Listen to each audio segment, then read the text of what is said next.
Do you have any suggestions or steps to self-motivate to start a new routine? I do. First of all, be very careful who you announce and what you announce to people in terms of starting a new routine, unless they are going to really be on you about accountability. In general, talking to people about our goals, less effective, in my opinion, and there's some research to support this, than just simply making the decision, writing it down, simple, old school like me, 8.5 by 11 paper, write down what the goal is, give yourself a check for each day that you do it or the times of day that you do it.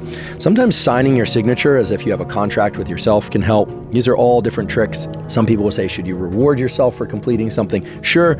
Should you scare yourself into doing something? Sure. There's data to support that also. I covered this in the episode with Emily Balchetis and about goal seeking and habits that I did as solo episodes. We have a newsletter on this. Here's the deal. There are going to be multiple barriers to starting a new routine. I do believe in incremental approaches to these things. Right now, I'm working on some bonus chapters of my book, and while I'm a pretty motivated person, excited to share that information with the world, I must say that setting aside time to do these bonus chapters has been challenging because I've got a lot else going on. So rather than tell people that I'm doing that, I actually have a contract with myself that I sign each time I complete anywhere from a 10 to 60 minute writing block. So a contract with yourself can really help. I think it's far more valuable than stating to the world what you're going to do. I don't know why that tends to work, but we know why stating to the world what you're going to do often wears off, because typically, and this reflects both good and bad things about human behavior and psychology, typically people will support you by saying, great, you're going to do great, the book's going to be great, or